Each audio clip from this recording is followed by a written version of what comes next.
¿Qué tal? ¿Cómo les va? Una nueva oportunidad de llegar hasta su hogar desde Iglesia Emanuel y qué bueno compartir con ustedes una reflexión que bendiga su vida. Citamos el libro de Mateo en su capítulo número 22, cuando en una oportunidad en que varias personas, maestros de la ley, religiosos de la época, le preguntaban cosas a Jesús, llegó el momento en que ante los planteos de Jesús nadie pudo responderle ni una palabra a él, a Jesús. Y desde ese día, dice el texto bíblico, que ninguno se atrevía a hacerle más preguntas. Ninguno se atrevía a hacerle más preguntas. Jesús, cuando vino a la tierra, no vino a debatir teología. No vino a sentarse con los religiosos de la época, con los maestros de la ley, a debatir en cuanto a cuáles eran los postulados de unos u otros, cuáles las escuelas de pensamiento, si estaban de acuerdo, si no, y qué margen de acuerdo podría haber entre ellos.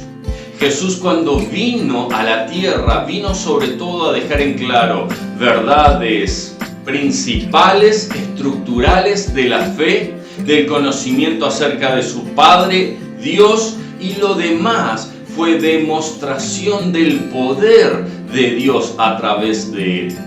Con la gente, él no se ponía a debatir ideas, no se ponía a debatir conceptos. Cuando había una necesidad, la suplía. Cuando había una necesidad, lo sanaba la persona. Cuando había escasez o necesidad, cubría esa necesidad, ya sea de hambre o ya sea de una dificultad en el momento. Solucionaba los inconvenientes, ya sea aquel que estaba navegando en el mar o aquella persona que carecía de vista. No debatía, pero cuando Jesús planteaba una situación, no había nadie que le pudiera dar una respuesta coherente. ¿Es usted una persona que cuando pregunta lo hace para aprender o para provocar? Con Jesús, más bien vale la pena aprender.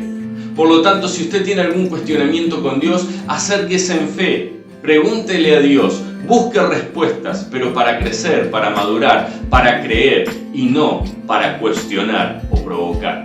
Porque ante Jesús ninguno se atrevía a hacerle más preguntas.